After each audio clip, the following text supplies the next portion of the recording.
and Dr. Solanki. It's really a great initiative, and I must congratulate Alwar branch of RSSDI to initiate this important program of RSSDI therapeutic wheel.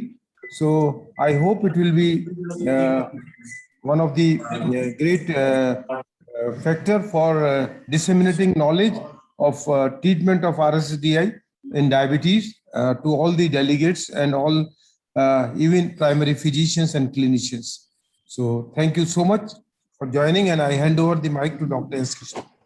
Thank you, sir. Sir, before starting this next CMA, I would like to say a few words. Absolutely. Today, I have sent this meeting to our National President and National Secretary, Dr. Banshi and Dr. Sanjay Agrawal yesterday, and I told them that we have done only 3 zonal meeting and we are planning every Wednesday this meeting on other 7 zones. So they have given me a very good reply, and they told me that this is a benchmark, and I think the whole country will follow this project. It's wonderful. It's wonderful you are doing, and I explained each and every in last 3 meetings about, and 2 initial meetings and 3 zonal meetings.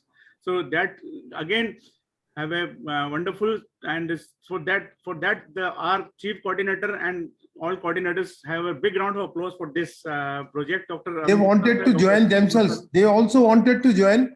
हाँ, I requested them to क्या join करना sir, आज उनको भेजा है मैंने. हाँ. देखिए कि किस तरह हो रहा है हमारा प्रोग्राम चल रहा है.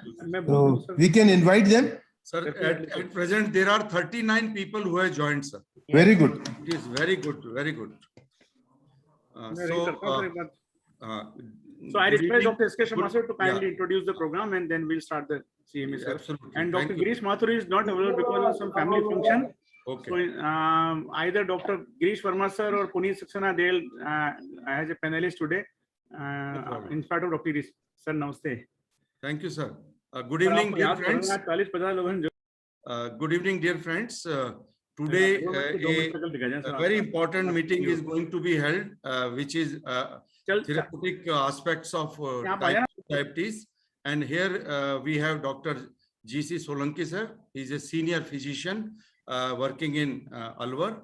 And I will congratulate the Alwar group for a very enthusiastic response for this very important initiative of RSSDI Rajasthan, where we will be having this coordinators movement, you can say webinars, and our main aim is to disseminate the knowledge of diabetes treatment to nook and corner of Rajasthan. So whether the patient doctor is at a district headquarter or at a small taluka or a small village, uniformity in the treatment of type 2 diabetes is required. At present, what is happening in type 2 diabetes, there are large number of drugs which are available to us. So sometimes it becomes a bit difficult to understand all these drugs and how to use them in a particular patient. Diabetes is not a simple problem. Please unmute your, please mute your mic. There is disturbance there. So diabetes is a heterogeneous disorder. So you have so many different types of patients who are coming to you. Some are very young, some are very old, some are obese, some are lean and thin. Some have a short duration of diabetes, some are having long duration of diabetes. Some are having no other problem. Some are suffering from some microvascular disease. Others are suffering from some cardiovascular disease like myocardial infarction or ischemic heart disease or heart failure. Or many of them are also coming to us with infections, because at present in India, infection is also very common in our diabetic patient. So patients are different. So one shoes can't fit in all. Similarly, one drug cannot be given to all the patients.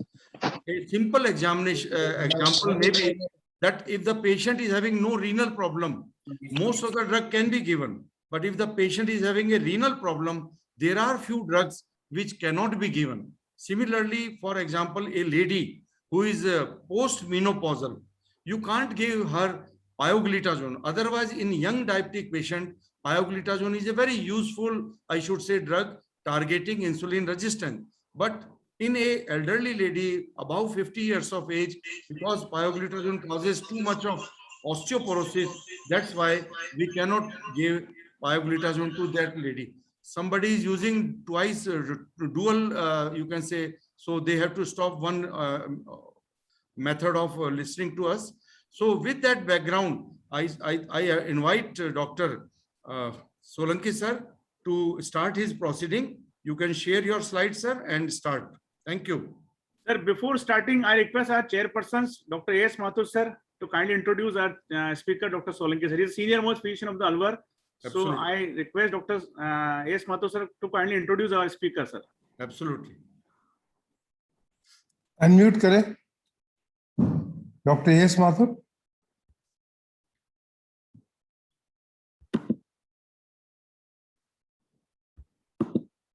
Mathur साहब unmute कर लें.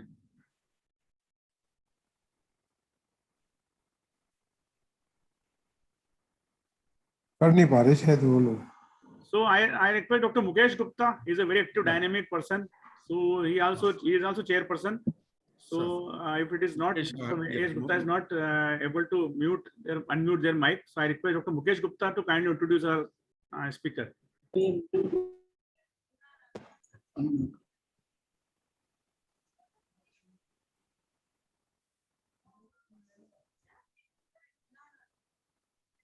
Dr. Mukesh Gupta, unmute करें आप. आपका mute हो रहा है. Dr. Mathur, unmute करें आप. Dr. Mathur, unmute करें अपना mic. Yes, I have done, sir. Yes. Yeah, Mukesh ji, चलो शुरू करो. Yeah. Good evening. Dr. G.S. Solanki is a very senior physician and very excellent orator. He need no introduction in Rajasthan. He did his MBBS and MD from SMS Medical College. And for last 30 years, he is practicing, and he's a very good physician and excellent person. He need no introduction. I request Dr. Solanki to kindly proceed. Thank you. Share the slides. Okay.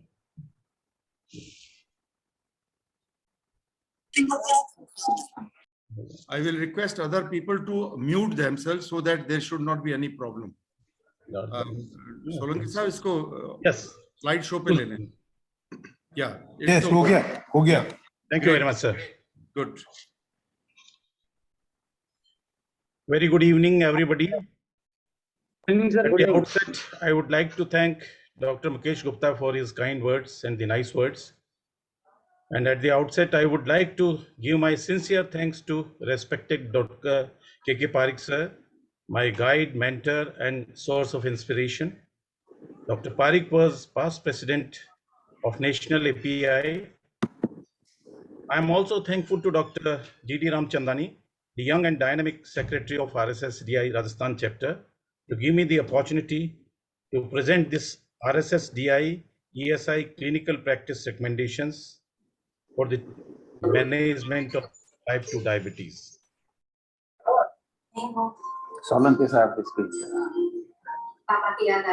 Please, आप mute करें please. mute yourself. Mute. Please mute yourself. Yeah. चले sir. Yeah, please. Okay, sir. So these two associations like RSSDI and ESI is the Endocrine Society of India. They clubbed together and constituted a consensus group of senior doctors of those who have big name in diabetes in our country.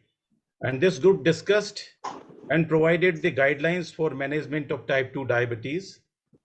These guidelines made the management and selection of the drugs for different type of patients very simple. So we will discuss all these guidelines, and this will definitely help us in this. These guidelines, they were published in an reputed international journal of diabetes mellitus in the developing countries, and the doctors who participated in making or the forming the recommendations were Dr.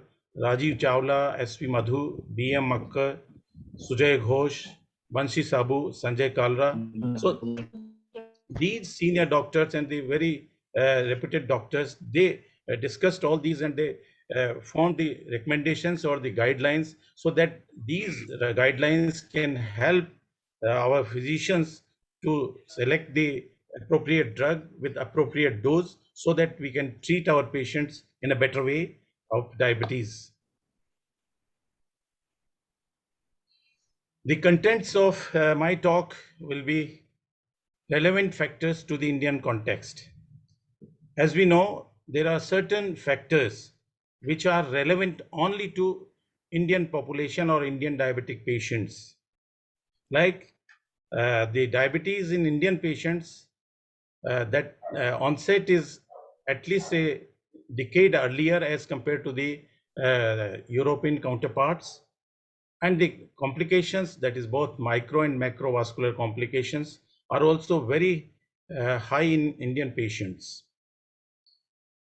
And Indian patients are different in constitution. That is, they have the low BMI, their fat content, body content are high, and especially the visceral fat is very high, and that's why there is a abdominal obesity is there, and our muscle mass is less. So we are different in India. And second, our lifestyle is very unhealthy. That is, we are eating very unhealthy food that is rich in carbohydrate and the fats, that is saturated fats, which are more common in our diet. And second, we are very sluggish Indians, so our physical activities are very less, and these are the reasons that this diabetes is very rampant in our country, and it occurs, or the onset of the diabetes in Indian patients is a decade earlier, and all the complications are more common in Indian patients. The management of type 2 diabetes, that also differs in the Indian patient as well as the European patients. In the European patients, the drug of preference is GLP-1 agonist. It's a very efficacious drug with less side effects, and it can be used or can be involved in treating the diabetic patient who have the complications like chronic kidney disease, cardiovascular diseases, and the chronic liver diseases. So this drug is very costly, so Europeans can afford it because it is provided by the insurance companies in the Europe. But in our country, we have a very poor background, economical background, and our patients are poor. They cannot afford this costly medicines because they have to buy all their medicines from their own pocket, and they have to take the treatment lifelong. So in our country, this cannot be preferred as a first line of treatment, but there are other drugs which are pocket friendly. We can use like sulfonylureas, SGLT inhibitors, the gliptins, pioglitazone, metformin. So these are the drugs. So there is a difference between the treatment prescribed or the preference of drugs in Indian patients and and the European patients. Now this consensus group of RSSDI that gave the guidelines, and they gave the ABCDEFG approach. They advised this ABCD approach. We will discuss in detail in the subsequent slides what is this ABCDEFGH approach. But I would like to say that most of the diabetic patients are not alike all. They differ. They may be elderly persons, somebody may be very obese patient, or they may be having the long diabetes, that is and they may have the complications, that is the kidney disease or the cardiac disease or the liver diseases. So we cannot use these anti-diabetic drugs in all the patient. The same drug cannot be used. So we have to select the appropriate drug which will be more effective and will give the good results and will have the less side effects. So this ABCD FGA approach we will discuss later on in detail, and this will be in the form of the therapeutic wheel that will also be very helpful in selecting the appropriate drugs in the diabetic patients of different profile, and they will also help us in giving the correct doses of these agents. What are the factors relevant to the Indian context? As I mentioned, the pre-diabetes and diabetes have the high prevalence in India. The onset of type 2 diabetes is at least a decade earlier than in Western countries. There is a high prevalence of diabetes-related micro and macrovascular complications. So as I mentioned that in Indian patient, these characteristics in our patients are because of our body constitution, which have the low BMI, less, that's muscle mass, and more body fat. And we usually don't eat the healthy food, and that is the food rich in carbohydrate and fats we are using much more. And second thing is our activities, the physical activities or the exercise, we are lacking in this also, and we are not taking the exercise so seriously. And there is a difference between the urban and rural population also. As we know, the urban population has the high incidences of the diabetes. In the cities or in urban population, the incidence of diabetes are to the tune of 20%. And in urban also, the metro cities like the Hyderabad, that is Bangalore, Chennai, even Delhi, they have more cases of diabetes. And the reason for that is again the poor lifestyle which we are leading, and especially the urban people, they have the very unhealthy diet habits, and they also don't do the exercises. But in the rural population, as mostly they are doing some exercise, they are doing their own walking, and they are taking the healthy diets, so the incidences of diabetes is less in rural population. As I mentioned, the sedentary lifestyle and low physical activities contributes to all these things which I have mentioned earlier. The cost of diagnosis, treatment and monitoring and prevention of diabetes is very costly in our countries, and that is why there are dropouts in our patients. They usually stop the drugs, they don't go for the investigations also. So this is the thing which adversely affects our diabetic patients. We have the limited resources, that our country is not that rich, so it is very difficult to get the good number of these anti-diabetic drugs and the diagnostic facilities, and for a prolonged time, that is it may be lifelong. So these are the things, these are the factors which are relevant in Indian context.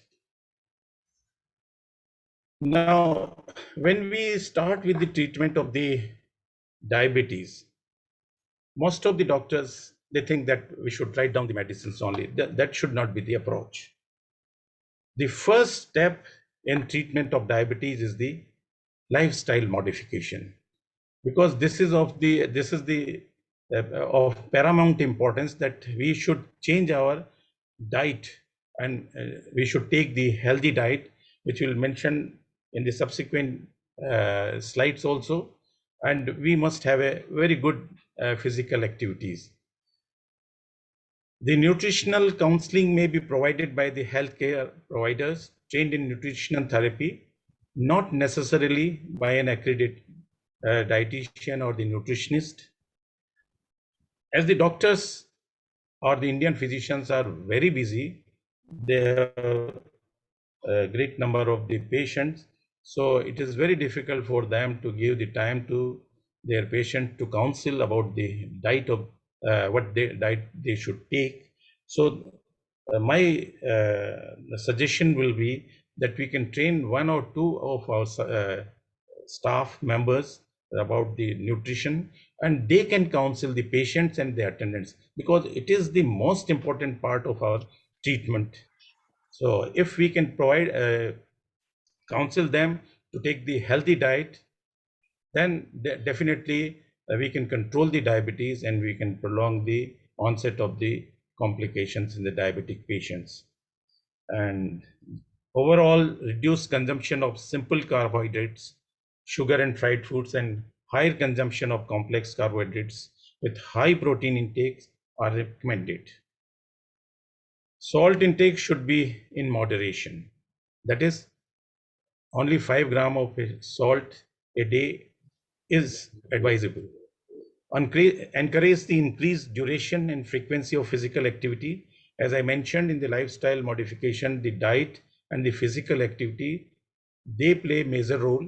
And so we must encourage our patients to have the physical activities or the exercises so that their diabetes can be controlled in a better way. The mass awareness campaign for the healthy diet and lifestyle should be conducted.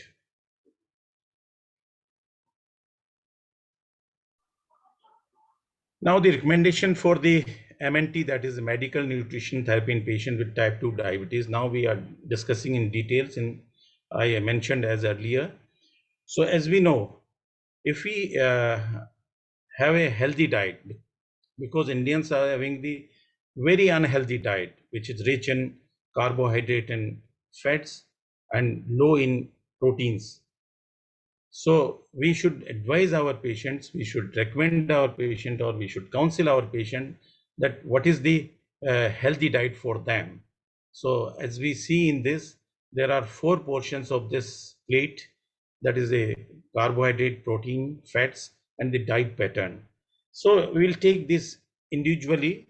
That is the carbohydrates. That I mentioned that carbohydrates is the main or the staple food of that is the part of the or the portion of our diet, but that we are taking or consuming up to the tune of 70% of the carbohydrates in vegetarians. So we should limit our carbohydrate intake to 50 to 60%, and the only 50 to 60% of the total calories should come from carbohydrates. Food with low glycemic index and glycemic load should be preferred. So there are foods which have the high glycemic index, like sweets, cookies, biscuits, watermelon, pineapple, and these are the foods which are very rich in glycemic index. So that definitely when we eat them, there is a hyperglycemia, they cause the hyperglycemia. So they should be avoided, and the foods with low glycemic index should be preferred. The rice quantity should be limited. And if we eat rice, or we take rice in our diet, then we should prefer the brown rice as compared to the white rice, because white rice have the high glycemic index as compared to the brown rice. The fiber intake should be encouraged. It should be in the amount 25 to 50 gram per day. This fiber should be preferred in our diet, and this can be achieved from the fruits, vegetables, the whole grains, pulses.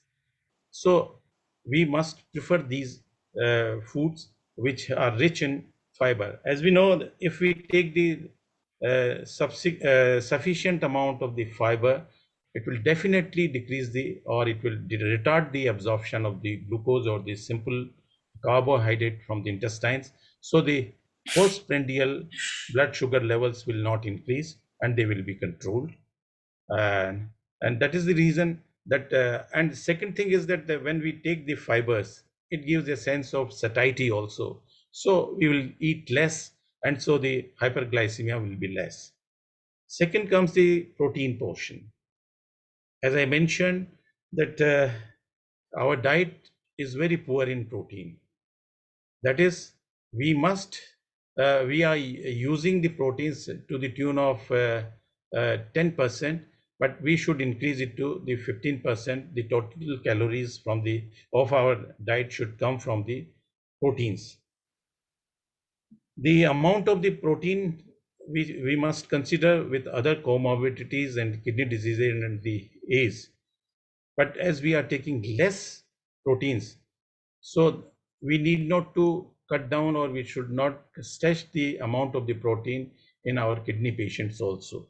But if they are very severely sick or they are in advanced stage of the kidney failure, then we can reduce our protein content into our patients. We should limit the red meat intake, and we should prefer the white meat, and we should prefer the source which have the high quality of protein. Then this will definitely help in our muscle mass in improvement. Third comes the fats. It should be the 30% of the total calorie intake should be from the fats. When we take the fats, there are so many things which I will mention about the fats.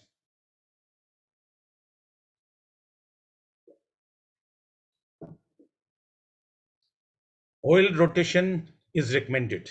What does it mean? That we should not use one type of oil all the time.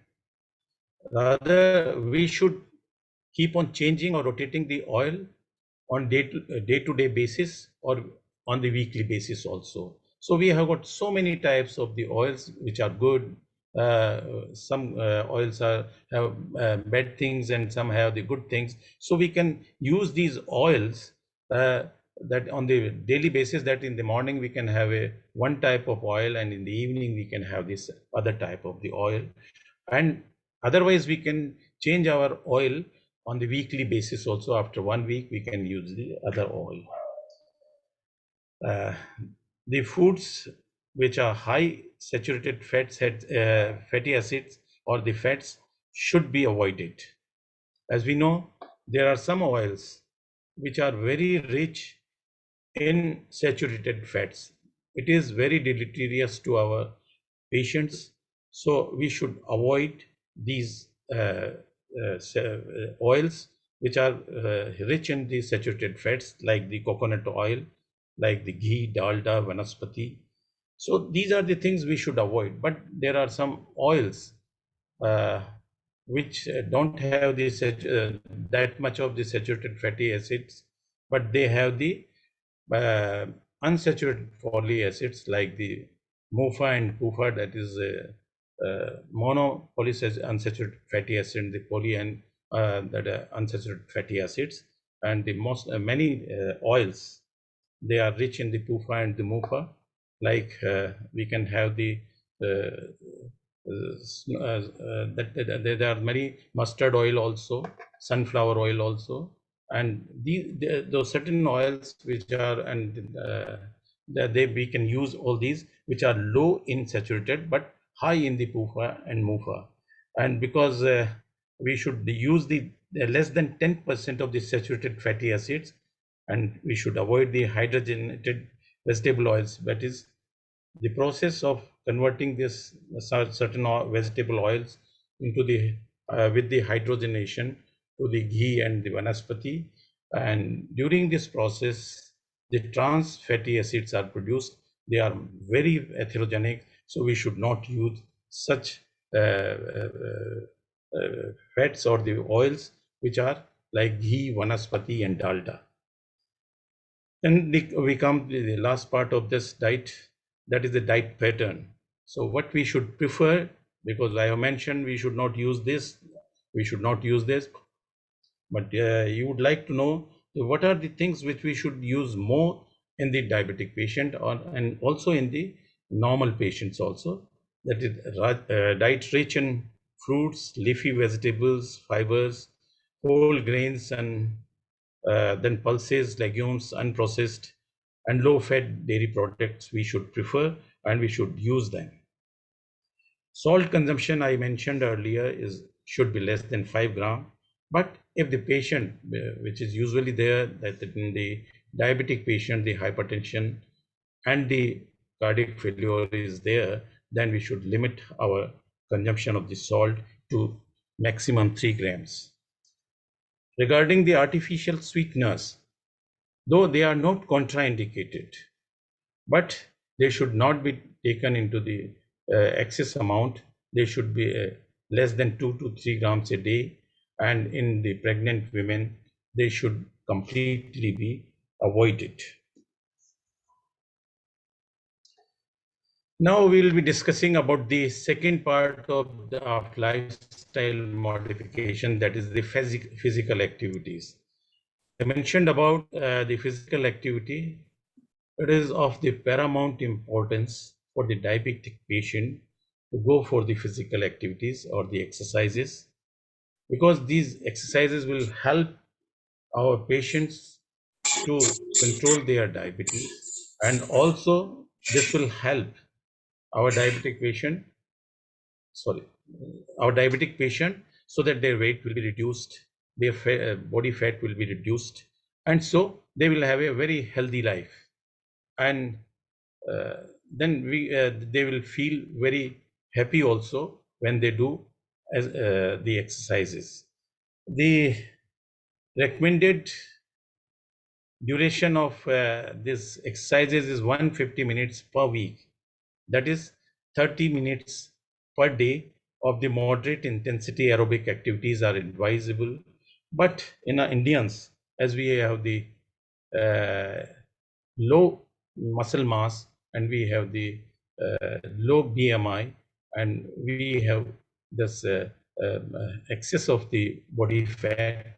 So if we do more exercises with increased intensity and for a prolonged period, this will be more helpful in our patients. And second thing, if we increase our exercise time and the intensity, definitely conversion of the pre-diabetic patient to diabetic patient will be delayed. So this is very helpful. It is very important. And in addition to these physical activities which we are doing in the morning time, the work-related activities for 15 to 30 minutes will also be helpful in controlling the diabetes in our patients. As we know, usually we have this sedentary lifestyle. We are working in the office. We are doing the desk work. So usually our movements are less while during the working time.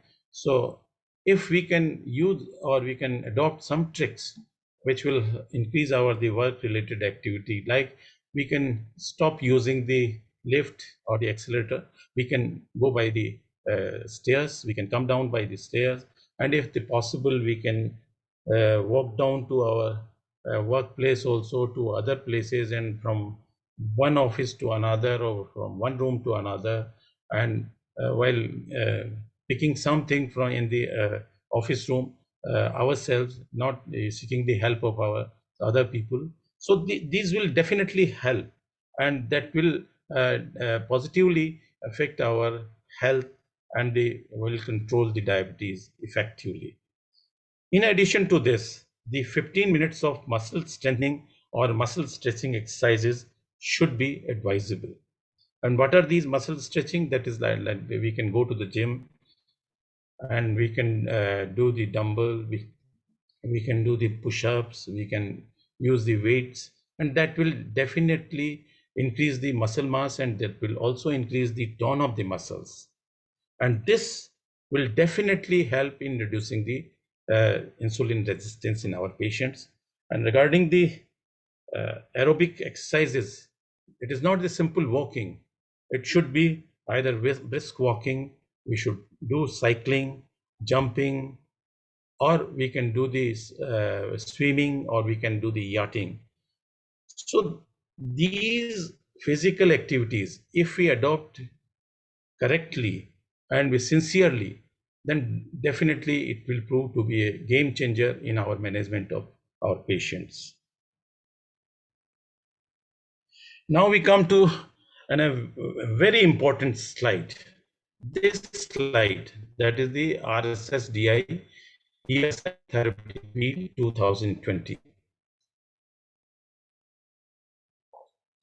Though this wheel appears to be very complicated, but once you understand about this wheel, this will be the most important way or the most important guideline or the recommendation in selecting the proper drug for your patients and proper doses of your drugs for your patients. So I will discuss in little detail about this RSSDI ESI therapeutic wheel, and I will try to make it simpler. As we know, in the armamentarium of our treatment of diabetes, we have many groups of medicines which are available, like metformin, sulfonylurea, gliptins, then the SGLT2 inhibitor, GLP agonist, then pioglitazone, and genites. And so these are the AGIs, that is alpha glucosidase inhibitors. So there are so many groups of the drugs. So we cannot use all the drugs in all the patient. So we have to decide which drug should be given to the which patient and what dosage should be given. As it has been mentioned that the ABCDEFGH approach, as I mentioned about it. So if we will first discuss this ABCDEFG approach, what is this? A stands for the advancing age. Means the patient who are diabetic may have the advancing age, and they usually a diabetic patient, when their age advances, the selection of the drugs will be different because they are prone to have the hypoglycemia. And if there is a hypoglycemia in an elderly person who needs some help from their other people also, if he has this episode of the hypoglycemia, it will be a confidential episode. So drugs which causes the hypoglycemia like the insulin and sulfonylurea, they should be avoided in the elderly people. B stands for the BMI, that is the weight of the patient. If the BMI is more, that means the patient is obese. The drugs which causes the weight reduction should be preferred. And we can use the drugs which are weight neutral also, but the drugs which increases the weight like the sulfonylureas and the insulin should be preferably avoided. So the drugs which causes the reduction in the weight, or they are the two drugs, that is the SGLT inhibitors and the GLP. So they are advised in the obese patients. C stands for the CKD, that is the advancing chronic kidney disease. So if the diabetic patient has a chronic kidney disease, then there are certain drugs which should not be used. As we know, the drugs like the SGLT2 inhibitors and GLP-1, they are the renoprotective. So they are the drugs of the preference. But if the eGFR is very high and there is an advanced kidney disease, then in the subsequent slides we'll discuss how much eGFR should be we should use these drugs. But the other drugs, that is D stands for the duration of the diabetes. As we know, the diabetes occurs in the third decade, fourth decade, fifth decade, sixth decade, and the duration of the diabetes after the onset of the diabetes in that particular will have a different type of the treatment. As we know, when there is a prolonged duration of the diabetes in a patient, then beta cells, they are reduced. So the insulin availability, endogenous insulin availability will be less. So the sulfonylurea will not be effective if it is a long duration diabetes. But the drugs which have the independent effect, insulin effect, than this pancreatic cells, then like the SGLT inhibitors, GLP-1 agonist, and then the pioglitazones, AGIs, they are not dependent on the insulin, endogenous insulin secretions. So they can be used in the later part of the diabetes. So definitely we should use our drugs accordingly the duration of the diabetes. E stands for the established CVD. That is the most of the diabetic patient have the coronary heart disease, or that may be the frank coronary artery disease, or they may have the asymptomatic atherosclerotic diseases. So in such patients, the drugs which are very effective, like the SGLT2 and the GLP-1 agonist, are very effective, and so we must use and we should use these drugs in the CVD patients also. The glycemic status. When a patient comes to us with a worsening glycemic control, that is his fasting PP and HbA1c are very high, and he has the glucotoxicity, then we should use the drugs which are more effectively, and the drugs which can bring down the HbA1c to greater extent, and the modest active drugs should be used less, like the drugs, mainly the sulfonylurea, the then the GLP-1 agonist, SGLT2 inhibitors, and the insulin. They have the high effectiveness, and they will definitely bring down this HbA1c to greater extent. F comes for the finance. That is as we know, it is very important that all the diabetic patient cannot afford the costly medicines, so they should be prescribed the cost-effective medicines. So the sulfonylureas, metformin, pioglitazone, and the gliptins nowadays are also very pocket friendly, and poor man's gliptins. So we can use these drugs if the patients cannot afford the drugs, the anti-diabetic drugs. Then comes the hypoglycemia, the last. The hypoglycemia, as mentioned about it, there are many patients who are prone to develop the hypoglycemia, and in such patients, the drugs which causes the hypoglycemia should be avoided. So in the extreme group ages, that is in the younger and the elderly and the kidney diseases patient, usually the drugs may cause the hypoglycemia, and the drugs which cause the hypoglycemia more are the insulin and the sulfonylureas. Otherwise, most of the drugs like SGLT2 inhibitors, GLP-1, AGIs, and pioglitazone, they do not cause the hypoglycemia. So we, in the armamentarium of the diabetic treatments or the drugs, we have so many groups. Then we have the this wheel. So we should use this wheel from inside to outside. What does it mean? That is, first we should take the inner circle, and that is the LSM. So what is LSM? This is lifestyle modification. So this lifestyle modification is always indicated or should always be encouraged in all the patients of diabetes. That is the first line of treatment. And first line of drug is the second, that is the metformin. So in all the patients, we should use the metformin. This is the first line of drug. Except in the chronic kidney disease, if it is severe, we can avoid the metformin. Otherwise, all the patients should have this. And there's a third circle, that is A, B, C, D, E, F, G, H, which I have already mentioned about, that how in these conditions, what are the drugs which we should use. When this next circle, that is, we can use all available anti-diabetic drugs. Then the outer circles, these two outer circles, that is yellow and green, they mention about the medicines which can be used in these particular situations, that is in the particular profile of the patient, which I mentioned about the A, B, C, D, E, F, G, H.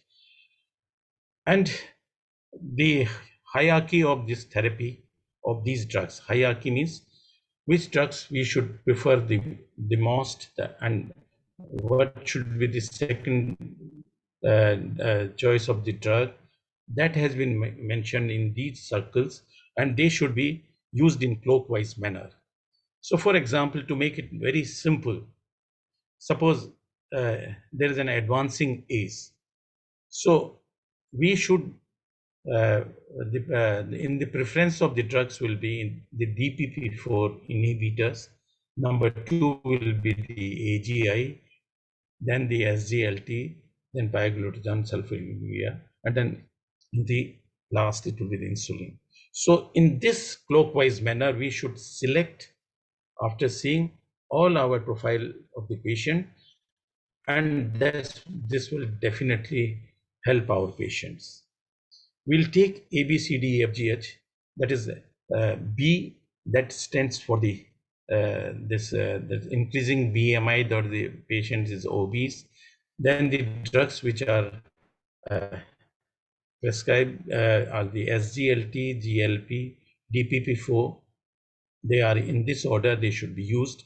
As I mentioned earlier, that the SGLT and GLP, they reduce the weight of the patient, so they will be more effective. They will decrease the weight of the patient, and the weight neutral medicines like DPP4 and AGIs, and should be the next preference of the drug.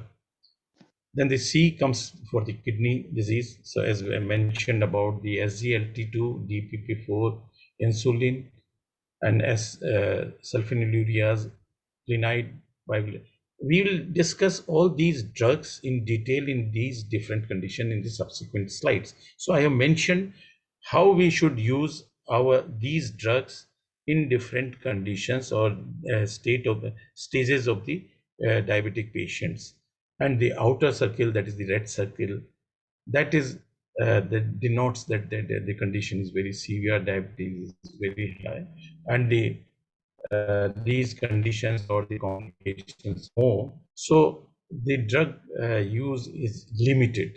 Like if it is an advanced stage of kidney disease or the kidney failure, then only 2 drugs are indicated, that is the DPP4 inhibitors and the insulin. These are the 2 drugs should be used if it is an advanced stage of kidney failure.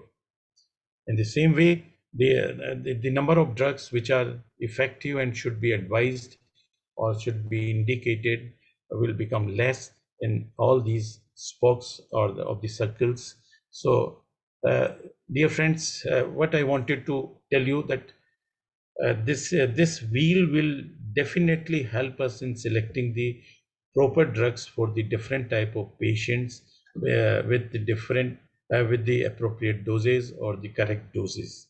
So this wheel, we should remember it. If we forget to remember it, we can keep this wheel in our on the consultation table under the glass, and this will definitely help us to select the appropriate drug.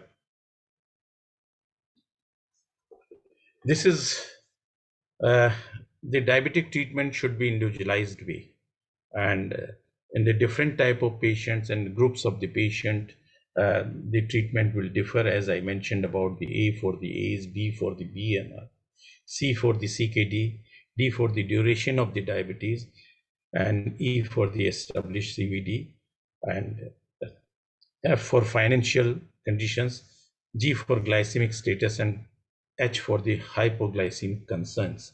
So this ABCDFG approach guidelines are very effective and very useful in the treatment of our diabetic patients.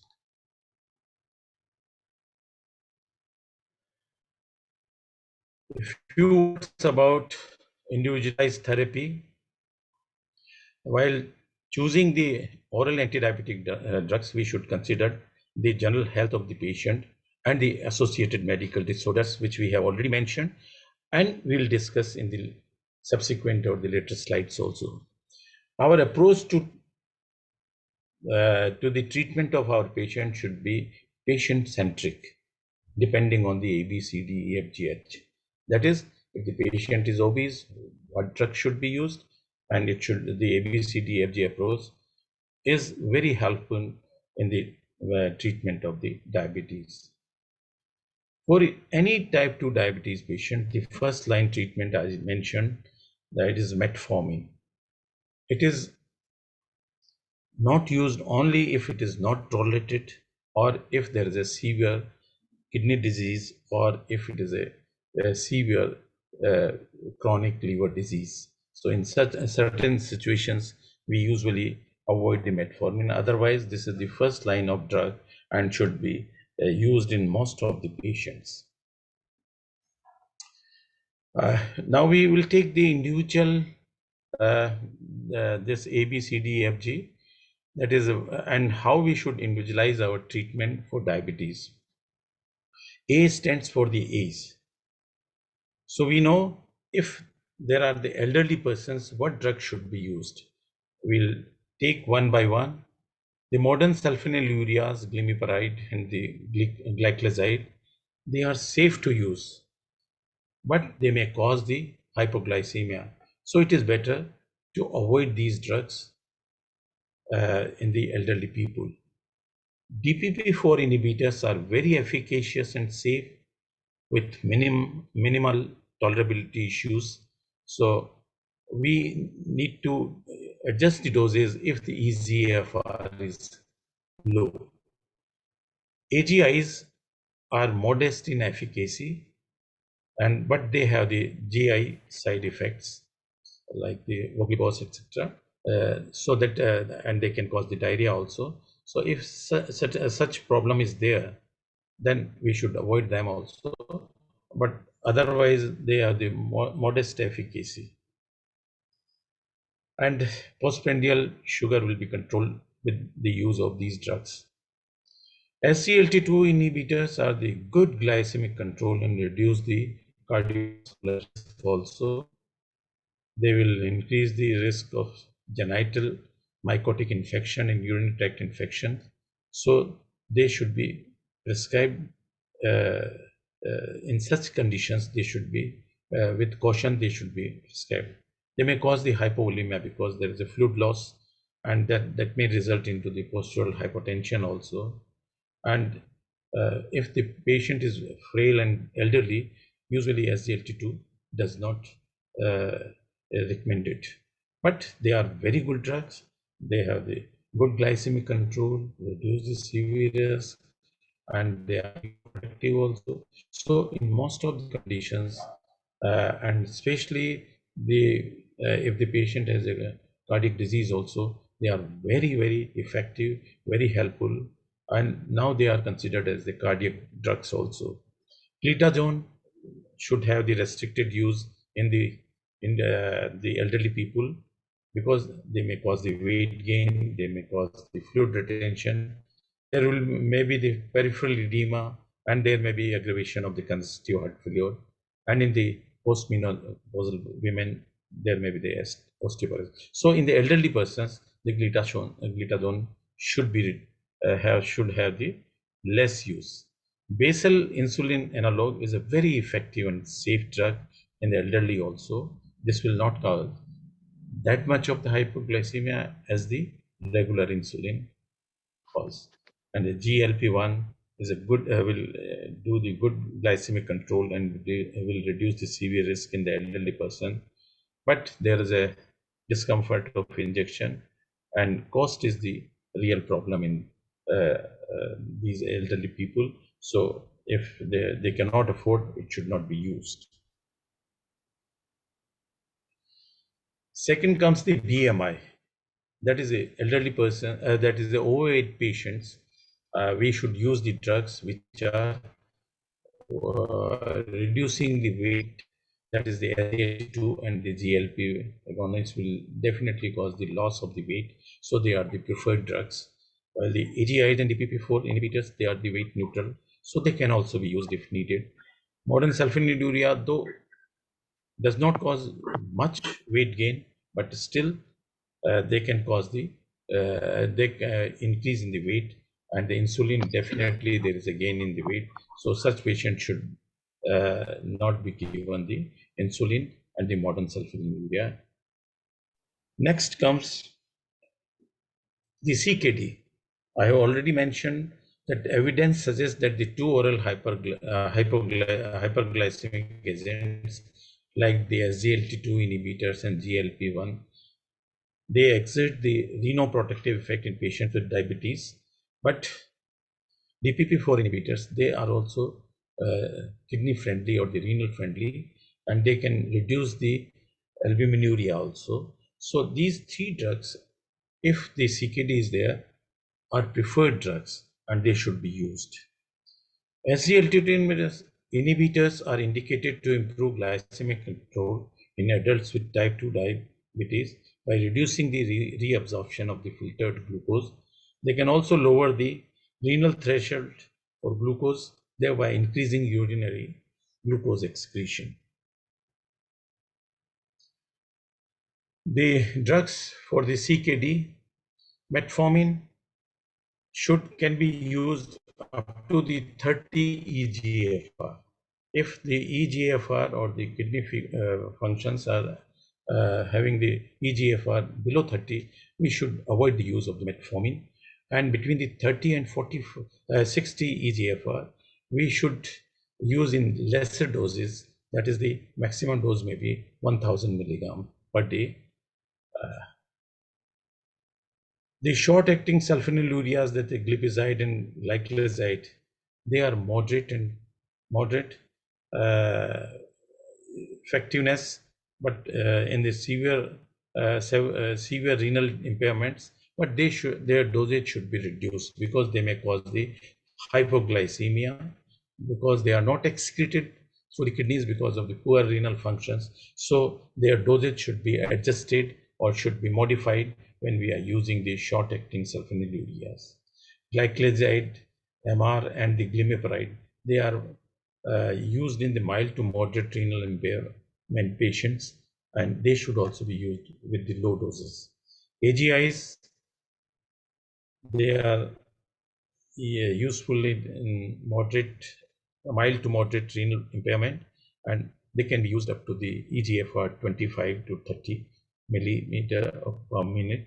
And if the serum creatinine is more than 2 milligram, then we should not use these AGIs.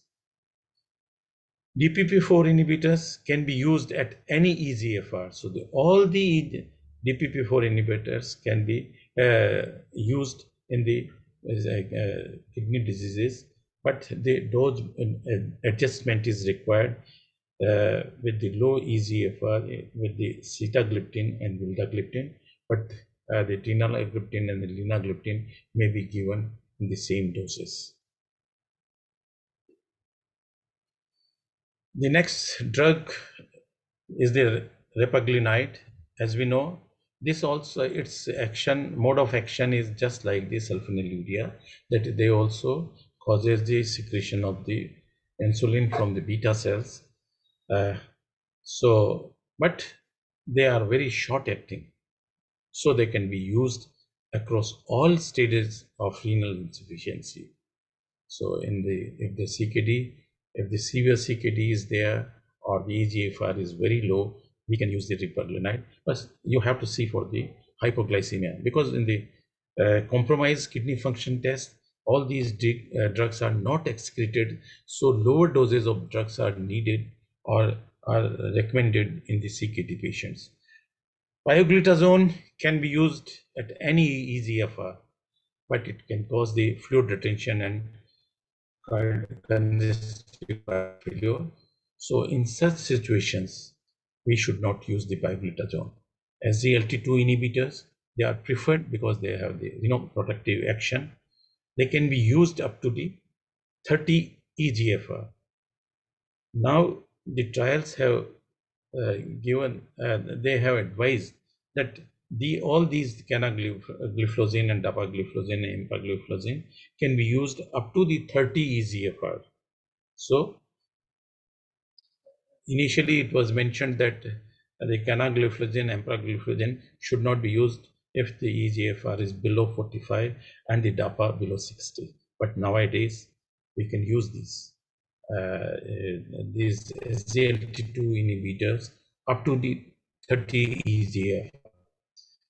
GLP-1 agonist is recommended up to the EGFR 15, but they have the GI adverse effects. So, because the CKD patients are usually having these GI discomfort also. So, if they have this, then we should use them with caution. Insulin is the safest at any stage of renal insufficiency, but they will also require the dose reduction with failing EGFR, and individualized HbA1c target should be achieved. The D, that is the duration of diabetes, what drugs should be used. As we know, the early phase of diabetes, there must be tight glycemic control in the early stage, because it is very important. If we'll control our diabetes patient in early stage, it will lead to the glycemic memory, and it will protect from the micro and macrovascular complication.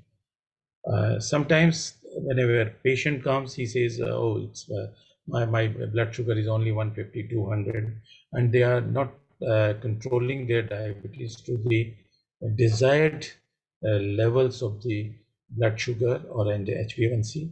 Then in such patients, the complication, that is micro and macrovascular, will definitely be more. And the sulfonylurea and the metformin are the drugs which are suited for the tight glycemic control.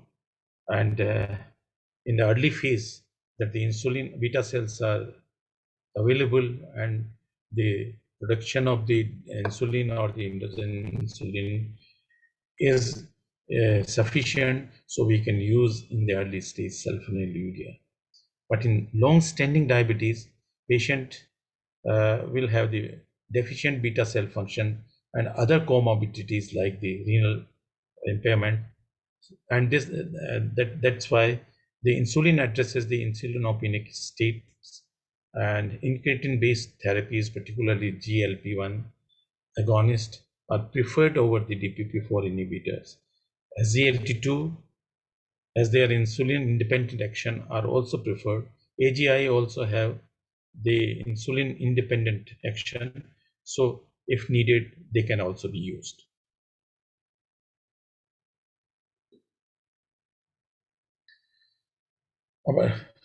About the duration of the diabetes, UKBDS had shown that there is a legacy benefits if the diabetes is controlled tightly and properly in early stage.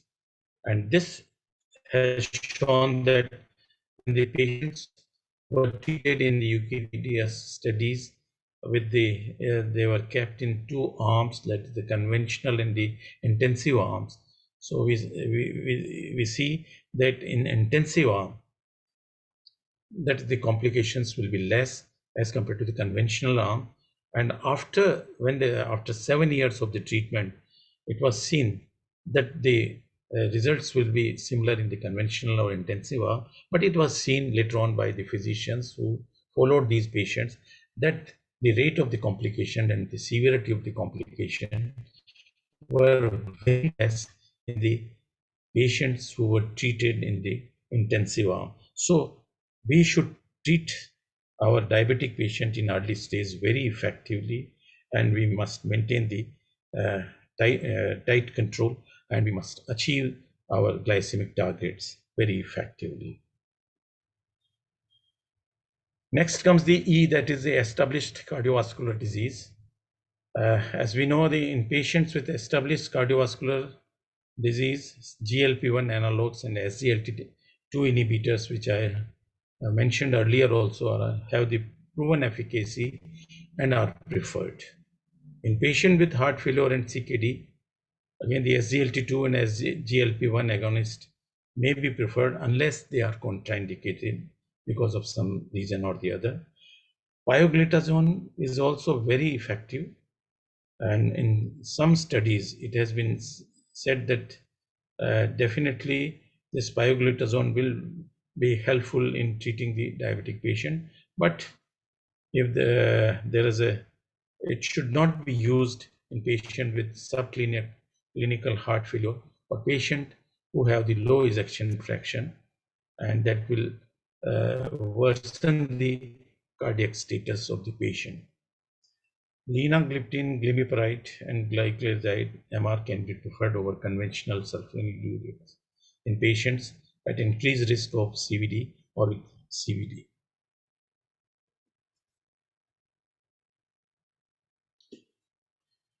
Next comes the glycemic status. Sorry. As I mentioned, the drugs which have got the high efficacy, they will definitely control the glycemic, that is the high levels of the sugar, that is they will control the fasting PP and HB1 levels or the targets very effectively. And the most efficacious drugs are the insulin, GLP-1 agonist, SGLT2 inhibitors. They have the high 5-glutazone DPP4. They also have, but they have the moderate efficacy. The modern sulfonylureas, they also have the high efficacy, but the AGI and the glinides, they have the moderate efficacy. So depending on the glycemic status, these drugs should be used. What happens? We can start with the metformin if the glycemic, that is HbA1c is little higher, that is up to 7. We can start with the lifestyle modification metformin, and if it is higher, that is 7 to 8, then we should use the dual therapy. We should start with the dual therapy, and if not controlled, then we can start with the triple therapy also. And with the very high HbA1c, that is if it is more than 10, and there are the signs and symptoms of the glucotoxicity, we start with the insulin even at the first consultation, because this will control these glycemic targets effectively, and will the signs and symptoms of the glucotoxicity will be taken care in a better way.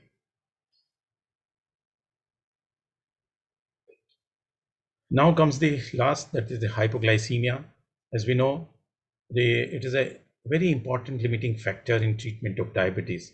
All patients with risk of hypoglycemia should be inquired about, and in every visit we should inquire about the symptomatic or the asymptomatic hypoglycemic episodes which the patient underwent. Patient along with their family members should be counseled and should be educated about the identification and management of hypoglycemia, because the effect of the hypoglycemia definitely adversely affects and shatters the confidence of the patient and the physician also. So we must keep in mind what drugs can cause the hypoglycemia and wide profile of the patients, or what situation of the patient. We should use the drugs which can cause the hypoglycemia less. And we should be worried about the nighttime hypoglycemia. Sometimes the patient get the hypoglycemia in the night, and they may remain unconscious for a pretty long time and may cause the damage to the brain, and there might be a cardiac event also. So they should be strictly managed and monitored in special situations. So if the situations are special, like elderly, pregnancy, fasting, and metabolic disorders, the hypoglycemia should always be considered and should be taken care properly. What are the drugs which can cause the hypoglycemia more? They are the two drugs, that is the insulin and modern sulfonylureas. Otherwise, the other drugs like DPP4, AGI, and the SGLT2, 5-glutazone, and GLP-1 agonists, which are not endogenous insulin dependent, will not cause the hypoglycemia. So we can select or choose our drugs accordingly if the patient are prone to develop the hypoglycemia. So dear friends, we have discussed about the RSSDI ESI therapeutic field in detail, that there are different conditions and situations where we should use which drugs and in what doses. And this is very helpful, this ABCD approach, and this wheel is of paramount importance in treating the diabetic patients. Now, few slides remaining, so I'll not bore you more. When you see a patient in your clinic, when he comes, what advices or what you should follow, what should be the recommendations? Prescribe lifestyle intervention to all the patient, that is the diet and exercise. You must advise the CV risk factor reduction should be advised. What does it mean? If the patient is obese, he should cut down his weight. If his lipids are very high, then you should control with the drugs which can control the lipid levels also. And so all the factors which can affect the CV risk should be taken care. Metformin to most of the patient in the inner core of the wheel is the first line of drug. We should identify the 2-3 most important concerns or factors from the ABCDEFGS, and you should influence. This should influence your choice of anti-diabetic agents. That is depending on the age, DKT, the diabetic kidney disease, and the finances. Identify the best choice available from the outer ring, because the drugs which are available in the outer or the red ring and the yellow ring are very effective and are useful and are preferred drugs. So we should always choose the drugs which are mentioned in the this therapeutic wheel in the outer rings, that is the two, the yellow and the red. Further fine-tune your choice of more concerns exist. If there are more concerns, like many patients may have more than one concern, that is more than one complications they may have. They may be obese also, they may have the less finances, they may have the cardiac disease also, they may have the CKD also. So we have to fine-tune our selection of drugs so that all these can be considered, and the drug will be more effective in all these circumstances. Make a rational final choice with an individualized approach. Identify the complication, and management strategy is very of paramount importance, because if we will not control disease, diabetes, and the complications will be there, then definitely the treatment, then this finances will be consumed, because we have to control we have to treat the complications also. Now comes the word about the complementary and the alternative therapy. Friends, the physicians and diabetologists and the registered dietitian and who have been trained to practice the modern system of medicine are advised not to prescribe the complementary and the alternative medicines to treat the diabetes mellitus. We should prescribe the lifestyle modifications and the drugs which are available. In addition to that, we can use the Ayurveda, Yoga, Naturopathy, Unani, Siddha, Homeopathy, but we cannot replace our conventional allopathic treatment with these complementary therapies, and they should never replace the conventional modalities of type 2 diabetes management. To conclude, management of type 2 diabetes has substantial effects on individual and social and psychological well-being and quality of life, as well as economic repercussions.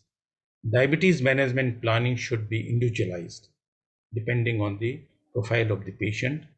Not a one-size-fits-all treatment patterns for the patient with the type 2 diabetes. We should individualize this treatment, and individualized treatment could serve as a real world approach. Dear friends, these guidelines and therapeutic wheel will help us in treating our patient effectively and successfully. The selection of appropriate drugs with right doses will be helpful in achieving the glycemic targets to the desired levels and will prevent or delay the complications of the diabetes. With this endeavor, we will improve the metabolic health of our patients and will improve the quality of the life, quality of our diabetic patient, that they can live longer with happy and healthy life. So thank you very much for your patient hearing. I think I could do little justice. Dr. Solanki, you have done a great job. Yes, you have shared. And dear friends, we have Dr. Bansi Sabu with us. So let's hear him first, and then we will have question answer. So welcome, Dr. Sabu. Sir, thank you very much. for Welcome, asking sir. me to Welcome. join. Thank you, Dr. G.D. Ramchandani. Thank you, Dr. K.K. Parikh, sir. Dr. Welcome. Mukesh, I can see. And Dr. Arvind, Dr. Pungalia. So I'm really thankful to the RSSDI Rajasthan chapter, particularly chairman as well as the secretary, to invite me to join this district coordinator program. We know the aim of the district coordinator program, what we have done and what we could achieve by educating our district doctors. The primary idea is that improve the care for diabetic patient. And it is a case-based discussion where we will be discussing our guideline, which is much easier. And we had made an approach ABCDEFGH, which is on a therapeutic circle. And it is going to help all our primary care physicians as well as consultant physicians who are working in a rural area. So that's number one.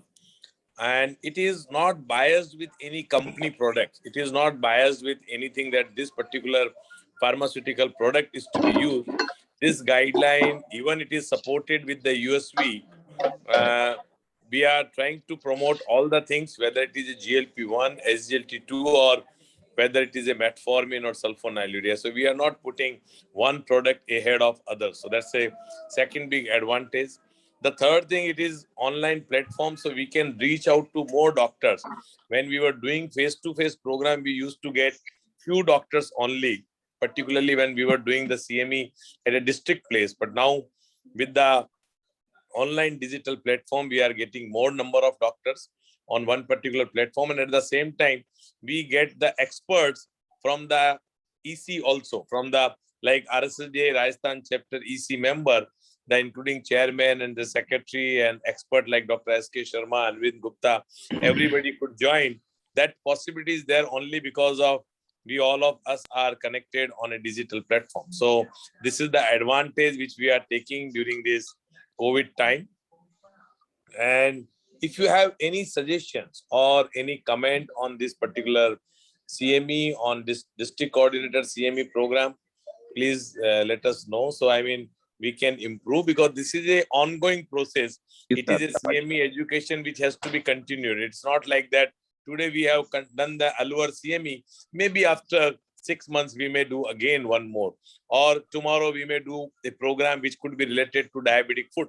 So 3 major programs which we are looking for district coordinators program. One is about the RSSDI guideline.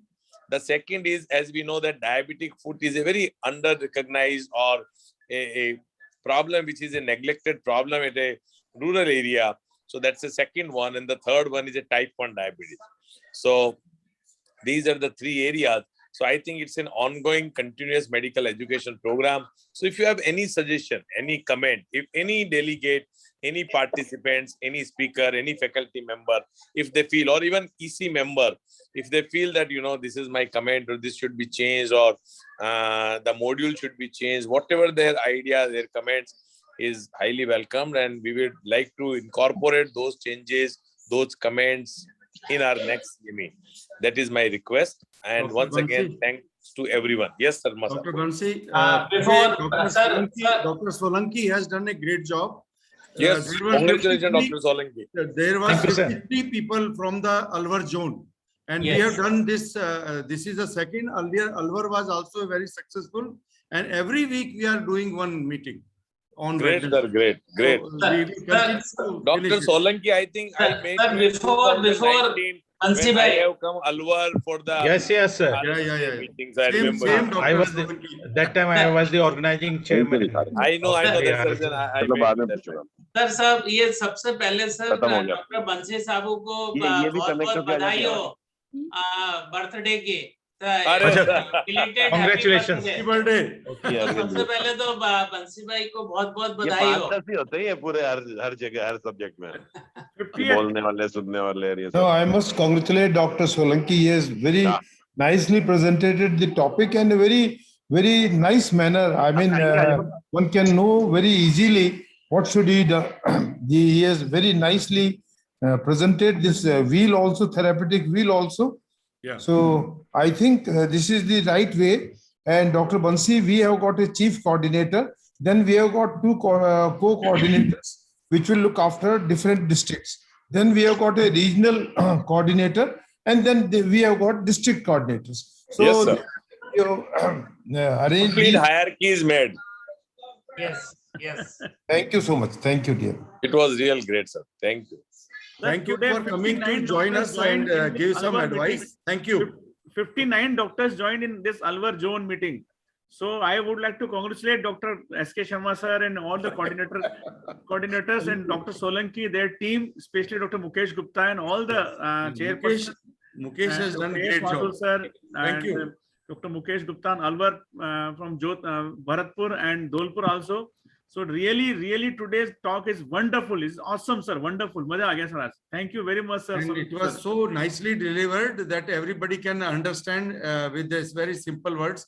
And you had explained beautifully, sir. So I think if there is any questions or Yes, comment, there are as Dr. questions. Bansi highlighted, we can discuss it out. sir there are questions available. Yeah. One question says that Dr. J.J. Megwal, which patients are eligible for EGFR test? Sir, वापस आप ही को बोलना है SK Sharma sir मेरे ख्याल से everybody can give their opinion, but Yes, I think once we estimate creatinine, we should have estimated GFR with it. So every patient should have a creatinine and albumin urea for the you can say identifying chronic kidney disease in our diabetic patient. And creatinine is not really giving you the real picture, because sometime in some of your patient a creatinine of 1.5 you think that it is normal, but the patient is old and he is very lean and thin and his estimated GFR is very low. And that's why in addition to creatinine and albumin urea, we should have a estimated GFR. And for that, what you need is weight of the patient, age of the patient, and sex of the patient. And if creatinine value is there, you can put them in your mobile and you can identify that what is the creatinine, or you can ask your laboratory to give estimated GFR. As Dr. Solanki highlighted, there are few drugs which we should be avoiding in very low creatinine clearance, as there are few drugs which should be modified, like gliptins should be reduced except linagliptin. So you have to accordingly justify your selection of drugs. Thank you. Sir serum creatinine में sir अपने ethnicity भी लेते हैं sir EGFR के लिए नहीं, उसमें जो सिंपल फार्मूला है ना, उसमें एथनिसिटी की जरूरत नहीं होती. Age, weight and sex of the patient. Sir एक क्वेश्चन है सर, मैनी आयुर्वेदिक डॉक्टर से that use both allo and ayurvedic medicine. What is your opinions? Sir, my opinion is whenever there is a benefit, they will say it is because of ayurvedic, and whenever there is some problem, they will say it is because of allopathy. So never mix them. sir ये हमारे sir कहने से नहीं होता sir. This is the one but never mix them. Whether we say or not, the patients will take.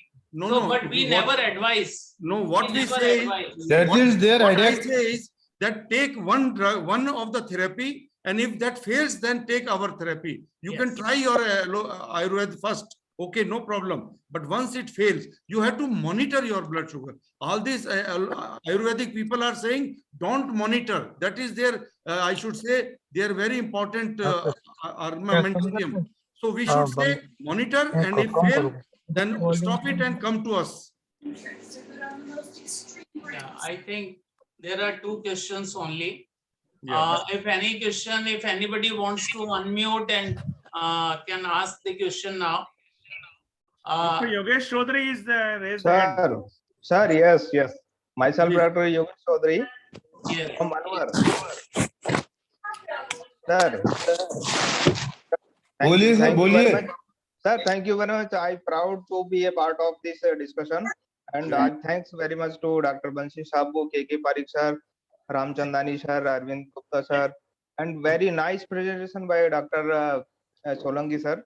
And in my short practice, I have a field, sir. This 2-3 drugs are very wonderful, reducing in the sugar, just like insulin and sulfonylurea and pioglitazone. My question is regarding, sir, this: what is the optimal dose of various drugs we can use for the patients which are not ready for starting insulin, in spite of their high sugar levels? And what is the optimal dosage of maximum optimal dosage we Arvind can ji, use batao. for oral, Yeah. and what is the level we can try for the insulin therapy? But most patients which are not ready, even various counselings, proper counseling, but they are not ready for taking insulin. So what is the optimal dosage of various drugs we can use for maximum? Sir, please. Dr. Yogesh, I think this is a very pertinent question, and Sure. most of the people want to know about this particular thing, that how much drugs can be used before we start with the insulin. Now we have to understand the molecular basis of the diabetes, that there are so many defects. So right at the beginning, you have to actually combine 2 or 3 drugs. Not one drug will be sufficient to control the type 2 diabetes. Like if you want to start the metformin. Now metformin, you can go with the 2 grams, 1 gram morning, evening, no problem, up to 2 grams. And for obese people, even 2.5 grams are okay, but optimal doses, if you are saying, it is 2 grams for metformin. But before you uptitrate the dose of metformin, please, if you want to give the sulfonylurea like glimepiride, I think it is the 1 or 2 milligrams is the optimal dose. You can go up to the 4 milligrams, but there will be no benefit if you are having the 2 milligram glimepiride and you are having the blood sugar around 200 fasting or something like this. And if you want again increase the 4 milligram, there will be a very little reduction in the blood sugar levels. So that is the first thing, that optimal dose of any sulfonylurea or glycoside, if you want to use the modified release, it is 60 milligrams. Or if you want to use the 80 milligrams twice a day is the optimal dose.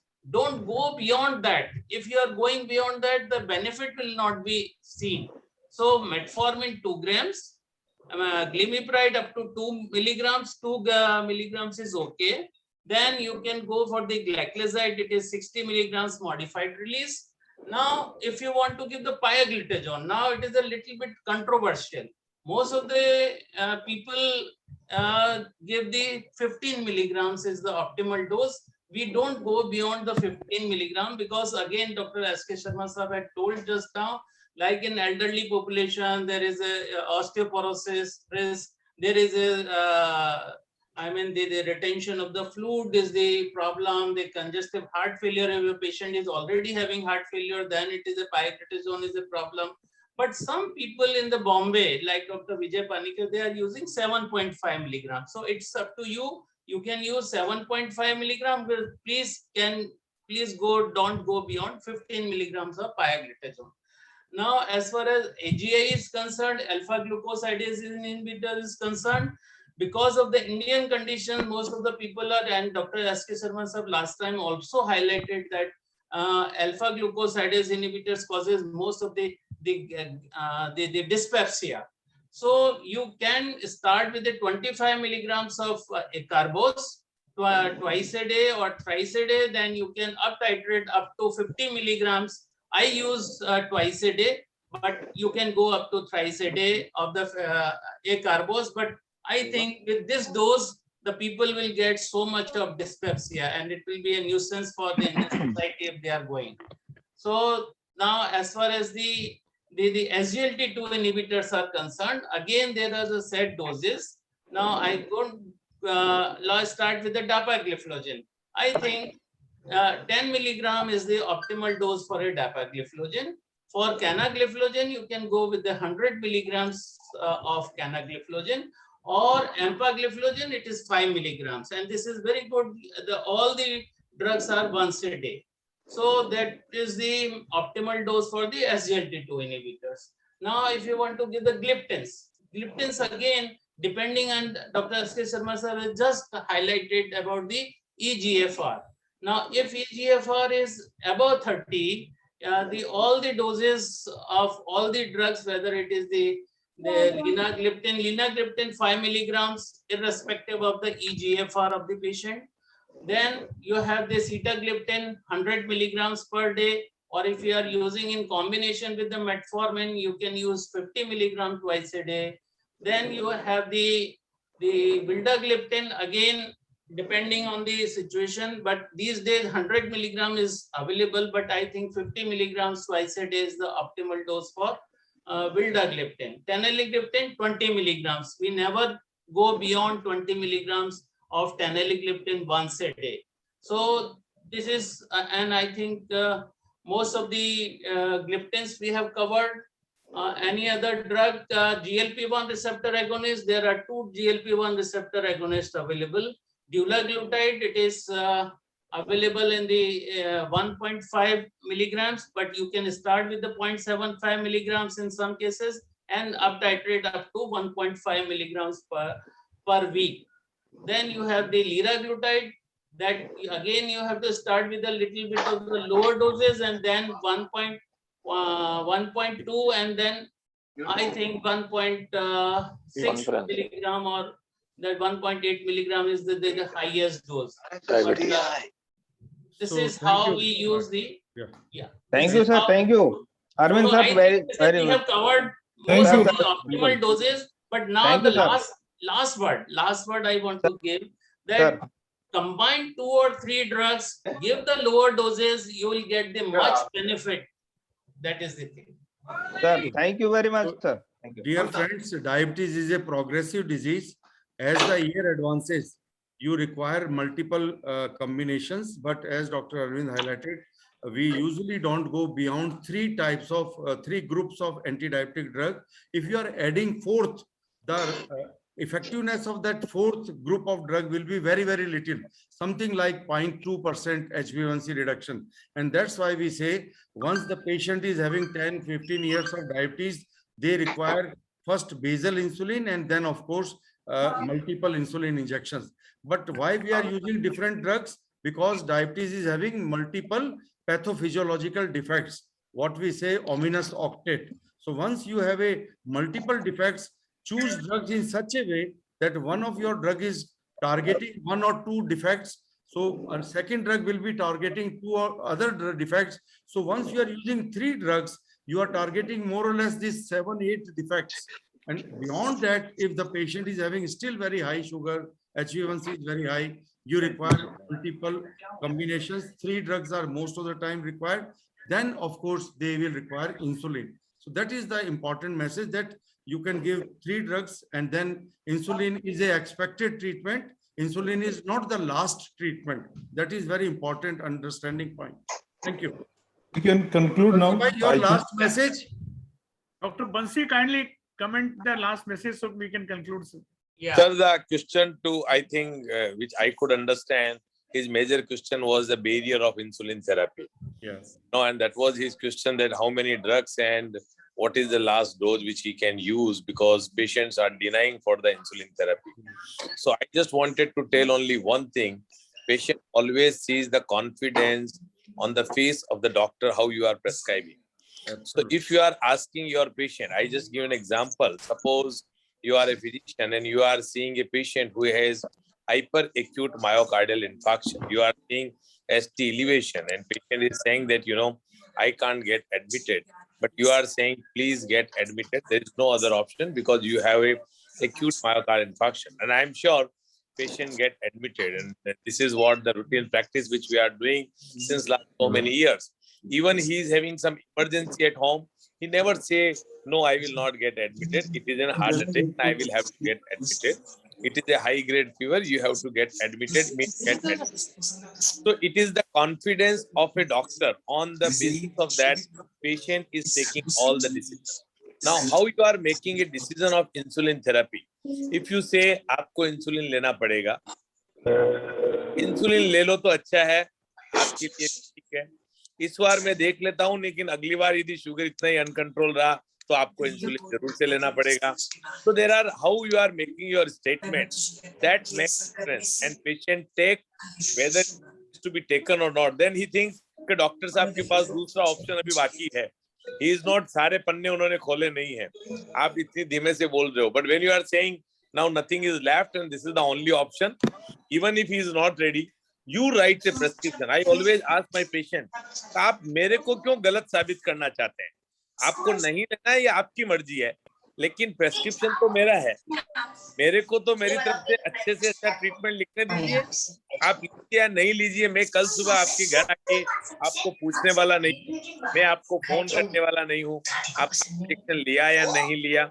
लेकिन मेरी तरफ से ये आज के time के हिसाब से बेस्ट ट्रीटमेंट है जो मैं आपको दे रहा हूँ. साइंटिफिक है, एविडेंस बेस्ड है, इसके सिवाय हमारे पास कोई रास्ता नहीं है. आप कंसल्टिंग और पेशेंट को छोड़ दीजिए. So don't worry, they will take.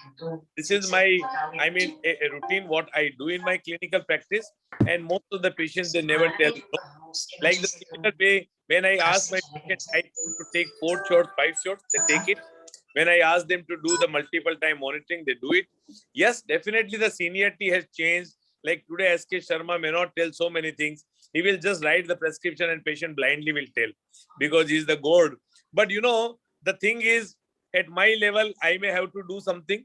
But if somebody who is doing only medicine practice, he may have some more difficulty to prescribe the insulin, which I can understand. But the things are not different. If you are confident and your confidence on your face will convince the patient for taking the treatment, whether it is insulin, it is multiple daily injection, it is pump therapy, it is the monitoring, whatever you are saying, he will agree for that. Absolutely, sir.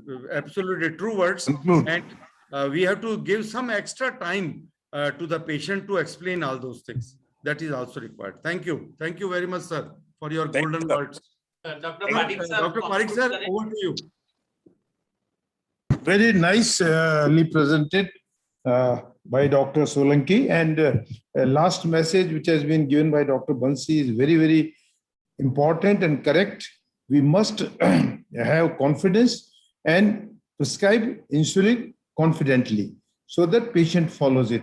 And I think we are doing very nice work on this coordination of therapeutic wheel presentation. And I think day by day we will go to the other districts, and you can also have this. This presentation is recorded. Those doctors who have not attended or who wants to get it, see it again, they can have this copy of this presentation so that they can again see this presentation and they can get themselves acclaimed for this presentation. Okay. So I think in different states, in different districts we are going. We have covered Ajmer, Alwar, and then now we will be going to the other districts. Dr. Ramchandani, which is the next target? Next, Sir, we have covered 3 zones. First Kota, then Alwar, and this is Alwar. And I think Now day by day numbers are increasing. Like previously Next 30, 40, and next is which district? next is we are going Region. Bhilwara, Chittorgarh, and Nadwara. Bikaner. And Bhilwara, Chittorgarh, and Nadwara. Dr. Punglia sir is here. Yes, sir. So Okay. he has taken the responsibility to take the next 3-4 districts. He'll cover. He already made the group of that 3-4 districts. Yeah. So I request WhatsApp Dr. group is Punglia there, sir yeah. to kindly say a few words, then we will conclude. So next we'll planning this what we are. We already made this 50-60 doctor group of that area. Yeah, only thing for Dr. Punglia is that now the bar is very high. Dr. Solanki has raised the bar very high. So now we expect more than 50% from your group, Dr. Punglia. Yes, so sir. you have to work a bit hard for the next 1 week so that we will be Punglia. again meeting on Wednesday and discussing it out. Thank you very much. Thank you, sir. Thank you. Okay, sir. चार चार Thank district को लेके कर रहे हैं, 3-4 district। So finally, before मेहनत तो करते concluding, हैं I भाई। thank Dr. Banshi Sabu sir to attending, sparing their time and giving their very important message. And you really boost up our enthusiasm Moral. and our confidence. This is the really a target. This is the really a project of RSSDI National, but it's a dream project of Dr. K.K. Parikh sir. Parikh sir पिछले 6 महीने से पीछे बढ़ रहे हैं, ये करना है और छोटे-छोटे गांव तक पहुंचना है. And बंसी सर, हम इसको करके दिखाएंगे और सबसे पहले करके दिखाएंगे। Banshi and Dr. Sir, K.K. Parikh sir. And we'll try our best to reach the smaller Every area doctor also of Rajasthan, every doctor of Rajasthan. 3-4 months, like we reached the mobile van. Similarly, we are planning to reach this project, and the whole credit goes to all our coordinators, state coordinators, Dr. S.K. Sharma sir, Dr. Arvind Gupta sir, Dr. Swati, and all the zonal coordinators and district coordinators. So I thank all the members and all the coordinators, and everybody was really doing wonders. So day by day, we are giving them more numbers and we are reaching more smaller areas. And thank you very much, sir. Thank you once again. So, Right. Thank you, sir. Thank you, sir. Thank you. Okay, sir. Thank you, Dr. Thank you, Banshi, GD for bhai. Thank you, GD bhai. attending this thank program. you, Okay, thank you, sir. Thank you, sir. Thank you, sir. Pranam, sir.